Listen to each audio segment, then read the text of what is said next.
अस्सलाम वालेकुम जी, मैं हूं अदील राजा। आप देख रहे हैं मेरा यूट्यूब चैनल। सबसे पहले तो नए आने वालों का खुशामदीद। सब्सक्राइब ज़रूर कीजिएगा, शेयर ज़रूर कीजिएगा, कमेंट फीडबैक आपका तो लाजमी चाहिए। काफ़ी देर से सोच रहा था क्या प्रोग्राम किया जाए, फिर मैंने कहा क्या प्रोग्राम करना चाहिए यार, क्या करें। अचानक ही मेरी नज़र पड़ी, नदीम अफजल चंद साहब कहते हैं जी तैयब बलोच साहब से माफ़ी मांग लेनी चाहिए तहरीक इंसाफ को, अलीमा ख़ान को फ़ौरन से पहले, क्योंकि वो भगवान का अवतार है। मैंने कहा ठीक है जी, ये भी बात ठीक है। फिर मुस्तफ़ा मुर्तज़ा वहाब साहब का भी मैंने ट्वीट देखा, वो भी यही कह रहे थे। मैंने कहा ठीक हो गया। शर्मिला साहिबा जो हैं तमगा इम्तियाज़, उन्होंने भी यही कहा था। मैंने कहा ठीक हो गया। तो इस पर बात कर लेंगे, थोड़ी सी बात करते हैं आड़ू गैंग के ऊपर। अब ये आड़ू गैंग क्या है ये मैं आपको अभी थोड़ी देर में बताता हूँ, आड़ू गैंग क्या है। फिर उसके बाद जनाब नेपाल की आवाम को खराज तहसीन और एक अदद और फैसला, इन सारी चीज़ों पर बात करते हैं। मेरा ख्याल है सबसे पहले शुरू करते हैं आड़ू गैंग के ऊपर। कल रात को मैंने आपको काफ़ी सारी खबरें दी थी, बीच में से एक खबर ये भी थी कि प्रेस क्लब में जनाबे वाला ये तैयारी थी कि एक प्रेस कॉन्फ्रेंस करी जाए, बड़ी सारी, ये किया जाए वो किया जाए। तो पूरे का पूरा आड़ू गैंग जो है वो प्रेस क्लब में बैठा हुआ था। रात को फिर अफजल भट्ट साहब की तरफ से एक बयान जारी कर दिया गया और आज एहतजाज की कॉल दे दी गई तैयब बलोच साहब के ऊपर। ये प्रेस क्लब हमारा सहाफ़ती गिद्ध हैं, इस पे बैठे हुए हैं, जो माजरत के साथ मेरा बड़ा अच्छा ताल्लुक़ भी है चंद लोगों के साथ। लेकिन कल जो आपने देखे सारे लोग बैठे हुए थे, ये सारे आड़ू गैंग के मेंबर थे। वो सारा पूरा गैंग जो तैयब बलोच एपिसोड के पीछे था, वो प्रेस क्लब में उस वीडियो में आपको एक्सपोज होता हुआ नज़र आएगा। सारे का सारा गैंग जो बैठा हुआ था, आप फुटेज देखिए जाके, एक एक की शक्ल जो है याद रखिए। ये वो सब लोग हैं, ये तकरीबन वो तमाम लोग हैं, इस आड़ू गैंग का मैंने इसको नाम दिया, वो सारे आड़ू हैं जो इस पूरे कल जो ड्रामा रचाया गया उसके पीछे थे।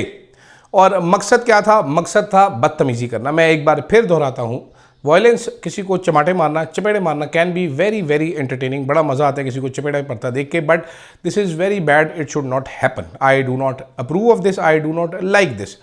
लेकिन क्या करें, कुछ लोगों को चमाटे तो पड़ने ही पड़ते हैं किसी टाइम पे। सहाफ़ी का काम है सवाल करना।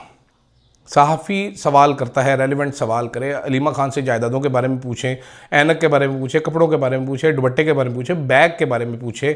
अलीमा ख़ान से तहज़ीब के दायरे में रह के हर सवाल पूछें। अगर आप प्रेस कॉन्फ्रेंस में गए हैं तो आदाब मलूज़ खाते रखें, जितनी बात उतना सवाल, और आगे चलें। ये तकरार, बदतमीज़ियाँ, आपकी हैसियत क्या है, ये आपका काम नहीं है। अगर आप ये कर रहे हैं तो आप एजेंडे पे गए हैं, आप सहाफ़ी नहीं हैं। अगर आपने तकरार करनी है, आप उसको अपने वीलॉग में बुलाएं, अपने प्रोग्राम में बुलाएं, सामने बैठें, रिसर्च करें, सारे सवालात करें, तहम्मुल के साथ उनका जवाब सुनें। This is what a good journalist would do. लेकिन अगर आपको एजेंडे के तहत चाबी दे के भेजा गया है, तो का आपको फंसाया गया है कि ये करना है, तो आप वो जाके करेंगे। ये कोई बहुत मुश्किल काम नहीं है, बड़ा ही आसान काम है। किसी की भी प्रेस कॉन्फ्रेंस में ये काम किया जा सकता है। सवाल यहाँ पर पैदा होता है कि किसी और की प्रेस कॉन्फ्रेंस में ये काम क्यों नहीं किया जाता। मिसाल के तौर पे अज़मा बुखारी साहिबा ने सारे सहाफ़ियों को कहा कि सीएम साहिबा आ रही है, अगर किसी ने कोई बदतमीज़ी की तो फिर मेरे से शिकायत ना करना, मैं शिकायत लगा दूंगी। मेरी शिकायत का मतलब है तुम लोगों की नौकरी जाएगी। बिलावल साहब से जब सवाल किए जाते हैं, सहाफ़ियों को ये तक बताया जाता है कि आगे होकर हाथ मिलाने की कोशिश नहीं करना, चेयरमैन साहब आपसे खुद आके मिलेंगे तो ठीक है। बिलावल साहब जिस किस्म की बदतमीज़ी करते हैं सहाफ़ियों के साथ, वो आप काफ़ी बार देख चुके हैं। कोई भी जमात डाउट सहाफ़ियों को पहचान लेती है, आइडेंटिफाई करती है, उनको अवॉइड करती है। तहरीक इंसाफ का मसला है, तहरीक इंसाफ के जज्बात हैं बड़े ज़्यादा जज्बात में आके वो बहक जाते हैं। लेकिन क्या करें जनाब, कब तक कोई बदतमीज़ी बर्दाश्त करेगा। बलोच साहब को ही देख लीजिए, मैं इनको नहीं जानता, मैं एक बार फिर क्लैरिफाई कर दूँ, लेकिन बहुत अजीम रिपोर्टर होंगे अपने वक्त के, मुझे नहीं पता। बलोच साहब कल बैठ के एक प्रोग्राम में फरमा रहे थे, मेरी मुजरिम है अलीमा, मेरी मुजरिम है नौरीन। अच्छा, अब इंटरेस्टिंगली अलीमा ख़ान और नौरीन ख़ान साहिबा ये 50 से ऊपर की तो होंगी दोनों, आपकी वालिदा की उम्र की होंगी तकरीबन। बंदा कम से कम नाम तो तमीज़ से ले लेना। नाम तो इन्होंने कौन सा मतलब आपके रिश्ते आपस में तय हैं जो आप इतनी जायदाद साझी, आप इतनी बदतमीज़ी कर रहे हो, आप नाम तमीज़ से लें। ऐसी जुर्रत आप मरीम नवाज़ शरीफ साहब से कर सकते हैं? आप मरीम बोलो, अगले आपको तोड़ के रख देंगे। ठीक है, आप आसफा भुट्टो के साथ ओए आसफा करके बात करो, या उसको बोलो आपकी हैसियत क्या है, वो आपको ऐसा तुनेंगे कि आप शक्ल दिखाने के काबिल नहीं रहेंगे। ये बेसिकली कल मैंने एक वो कमेंट पढ़ा जी कि तहरीक इंसाफ हमेशा से बदतमीज़ थी, वो सना मिर्ज़ा साहिबा रो रही थी, ये हो रहा था वो हो रहा था। उसकी बैकग्राउंड स्टोरी मैंने ट्वीट भी की थी, ज़रा चेक कर लीजिएगा। जियो जानबूझ के खातून सहाफ़ियों को भेज रहा था जलसे में कि हुल्लड़बाजी होगी, बदतमीज़ी होगी। एक खातून सहाफ़ी ने इनकार किया था जाने से कि मैंने नहीं जाना। सना मिर्ज़ा साहिबा गई थी, सना मिर्ज़ा साहिबा को पहली बोतल लगी थी, तो पीसीआर से इनको मना किया गया कि आपने नीचे नहीं उतरना। हो सकता है वो डिनाई कर दे, अभी मुझे जियो के एक सोर्स ने बताया। पीसीआर ने इनके ऊपर कट रखा और इनको कहा बोलते रहो। और काफ़ी बड़े बड़े जियो के जुगादरी जो थे वो पीसीआर में मौजूद थे, कंट्रोल रूम में मौजूद थे। और ये वाक़या मुझे जियो के एक साहब ने ख़ुद सुनाया है। उन्होंने कहा जी ये प्रॉपर प्लानिंग थी, पहले से पता था बदतमीज़ी होगी, हूटिंग होगी। सना मिर्ज़ा साहिबा रो पड़ी, उसको कट रखा गया और वो स्पेक्टिकल बनाया गया। इसके अलावा भी काफ़ी सारी ऐसी वारदातें हैं जो तारीख़ में दर्ज हैं। मैं आपको बता सकता हूँ, बारहा बता सकता हूँ, जब बदतमीज़ी करने की कोशिश की जाती है, की गई है। ये तैयब बलूच साहब के एपिसोड का तो पहले ही सबको इल्म था कि क्या होने जा रहा है। अब मैं क्या इसमें बताऊँ, मैं तकरीबन कल रात को सारा खुल के बता दूँ। लेकिन आप कभी कोशिश कीजिएगा मरीम नवाज़ साहिबा की प्रेस कॉन्फ्रेंस में बदतमीज़ी करने का, ज़रा सवाल ही कर लीजिएगा, बदतमीज़ी छोड़े सवाल कर लीजिएगा और फिर देखिएगा आपके साथ होता क्या है। ठीक है, ये एक सवाल के जवाब में आपके साथ होता क्या है वो हम सुन लेंगे। अच्छा, अब मुर्तज़ा वहाब साहब और मेरे प्यारे दोस्त नदीम अहमद चंद साहब जो कि मेरे फेवरेट हैं, उन्होंने कहा जी पीपल्स पार्टी सबसे अच्छी जमात है। मैं कुछ बताना चाहता हूँ। नसरुल्लाह गडानी एक सहाफ़ी थे, सिंध में थे। ये पाकिस्तान में सहाफ़ियों के लिए सबसे डेंजरस सूबा सिंध है। मैं आपको सबूतों के साथ, नसरुल्लाह गडानी साहब, खालिद लुंड साहब जो हैं MNA थे पीपल्स पार्टी से, इनका नाम आया था इसके कत्ल में। नाजिम जोखियों का आपने सुना तो होगा नाम, नाजिम जोखियों सहाफ़ी थे, कत्ल हुए। जाम अब्दुल करीम और MPA जाम अवैस का नाम सामने आया। जाम अब्दुल करीम बैरून मुल्क भाग गए, फिर इनको वापस बुलवाया गया वोट ऑफ नो कॉन्फिडेंस में, सरकारी प्रोटोकॉल में इमरान खान के खिलाफ वोट डालने का। ठीक है, सहाफ़ी अजीज़ मेमन को कत्ल किया गया, जान मोहम्मद महर, ठीक है, असगर लुंड, ये सब कत्ल हुए। किस वाक़े की पीपल्स पार्टी ने मजम्मत भी की, किसी वाक़े की माफ़ी मांगी कि जी हमने बंदे मरवा दिए। अरशद शरीफ साहब कत्ल हुए। मरीम नवाज़ शरीफ साहिबा ने उसी दिन केक काटा, घटिया तरीन ट्वीट किया। ये हमारे प्रेस क्लब का जो आड़ू गैंग है, इसने मजम्मत तक नहीं की। बेशतर ऐसे सहाफ़ी जो अरशद साहब के खिलाफ ट्वीटें करते रहते थे उनकी ज़िंदगी में, उनके मरने के बाद भी ट्वीटें की होंगी इन बेगैरतों ने। तो सवाल करना आपका हक है, बदतमीज़ी करना आपका हक नहीं है।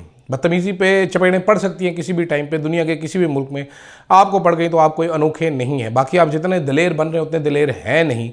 आपको मालूम है कि इस टाइम तहरीक इंसाफ के खिलाफ पूरी रियासती मशीनरी है, तो आप इधर डाडे बन के आगे मेरा कोई बिगाड़ ले, पेशाब निकल जाएगा पतलून में अगर किसी बंदे ने पकड़ लिया। ठीक है, आप उनकी माओ बहनों से बदतमीज़ी करते हैं। ये पीपल्स पार्टी के साथ करके देखिएगा बलोच साहब, और नून लीग के साथ करके देखिएगा। मैं देखता हूँ फिर आप शहर में कैसे किस तरीके से फिरते हैं। हमने भी बड़ा टाइम किया है, नहीं तो आमिर मतीन साहब से पूछ लीजिएगा कि उनकी पसलियाँ किसने तोड़वाई थी, बड़ा पुराना वाक़या है, शायद वो आपको बता दें किस सियासी जमात ने तोड़वाई थी। नजम सेठी साहब से पूछ लीजिएगा किसने उठा के उनको फैंटी लगवाई थी, जिनके आजकल वो कसीदा गो हैं, शायद वो भी आपको बता दें हकीकत। तो ये तो बेचारे माठे मुठे से हैं, गालियाँ खाते रहते हैं, सहाफ़ियों की लगे रहते हैं हर टाइम पे। जब हुकूमत में थे उसके बाद भी एजेंडे के तहत सहाफ़ी सारे पीछे लगे रहते हैं। वो एक सहाफ़न है माई अख्तरी लुंडी हाजन, ठीक है, वो वहाँ से लेके एंड तक आप जाएं सारे पीछे लगे रहते हैं, मजम्मतें मांग रहे हैं बेशर्मों। नाम इमरान खान का चला नहीं सकते, काम कुछ कर नहीं सकते, बातें सुन लो इनकी ऐसी की तैसी। खैर जनाबे वाला, इंटरेस्टिंग चीज़ है कि नेपाल में इंटरनेट बंद कर दिया गया। ठीक है, सोशल मीडिया बंद कर दिया गया। मसला क्या था? मसला था इनजस्टिस और करप्शन। सलाम है नेपाल की यूथ को, कल से पूरा मुल्क बंद किया है। 19 लोग जान बहक हो चुके, जान से गए अपनी, वहाँ पर जान गंवा बैठे, शायद राइट वर्ड है, जान गंवा बैठे। हुकूमत को घुटने टेकने पर मजबूर कर दिया। श्रीलंका नवाम करप्शन के सामने उठी, राजपक्षिका को भगा दिया। बांग्लादेशियों ने हसीना वाजिद को भगा दिया। एक हम हैं, माजरत के साथ, हमारी इतनी कोई फुद्दू कौम है, हमारी इतनी कोई बेकार कौम है। इंडोनेशिया, फिलीपींस, बांग्लादेश, श्रीलंका और अब नेपाल। ठीक है, दुनिया की कौमों की, अवाम की कोई डिग्निटी होती है, कोई सेल्फ रिस्पेक्ट होती है, कोई इज्जत होती है। हमारी कौम ऐसी माशाल्लाह बेइज्जत कौम है। ये इनको एक छितर मारो तो ये कहते हैं सर मज़ा नहीं आया, ज़रा दूसरे वाला मेरी दुबर दोनों साइडों से बराबर लाल कर दें ताकि वो ठीक लगे। इनके मुंह पे एक साइड पे थूको तो ये दूसरी साइड आगे करते हैं कि सर यहाँ पर बलगम वाला थूक फेंके। ये माशाल्लाह, वो कहते हैं ना, बच्चे को भी माँ तब तक दूध नहीं पिलाती जब तक वो रोता नहीं है। हमारे यहाँ पर इंटरनेट बंद कराया जाता है, सारे लोग मुझ समेत VPN लगा के बैठ जाते हैं। मैं VPN का बहुत बड़ा हामी हूँ कि VPN आपकी मदद करता है, लेकिन अपने हकूक़ के लिए आवाज़ उठाने का उससे भी बड़ा हामी हूँ। शायद इसीलिए तमाम तर धमकियों के बावजूद, नौकरी गंवाने के बावजूद अरशद साहब के लिए, अपने लिए, कौम के लिए आवाज़ ज़रूर उठाता हूँ। लेकिन आप लोग मेरे से भी गए गुजरे हैं, अपने हक़ के लिए निकल नहीं सकते, आवाज़ नहीं उठा सकते। माज़रत के साथ बड़े ही कोई मठे और बेशर्म किस्म के लोग हैं हम, बुरा मत बनाइएगा, लेकिन इस कौम की हालत इमरान खान नहीं बदल सकेगा। ठीक है, साइलेंस टॉलरेट कर रहे हैं, इंतज़ार कर रहे हैं, किसी मसीहा का इंतज़ार कर रहे हैं। भाई किसी मसीहे ने नहीं आना, किसी बंदे ने नहीं आना, किसी ने आपकी मदद नहीं करनी, आपको ख़ुद अपने हक़ के लिए निकलना होगा। इमरान खान ने जो काम करना था वो कर चुका है, बाकी सब ने जो काम करना था वो कर चुका है। अब आपकी बारी है। कब तक आवाम हमारी बैठ के रोती रहेगी? उठें, निकलें और अपने हक़ के लिए आवाज़ उठाएं, तभी कुछ बदल सकता है। मुझे दीजिएगा इजाज़त। ओह हाँ, जाते जाते एक और फ़ैसला आने वाला है जनाब आज, लेकिन मैं सोच रहा हूँ वो फ़ैसला आ जाए तो उसके बाद फिर फ़ैसला करते हैं। इस फ़ैसले में देखना सिर्फ 2 नाम नए हैं, एक खदीजा शाह साहिबा हैं, क्या उनको इस फ़ैसले में सज़ा होगी या नहीं होगी, ये देखते हैं, बड़ा इंटरेस्टिंग होगा। फ़िलहाल के लिए मुझे दीजिएगा इजाज़त। अल्लाह हाफ़िज़।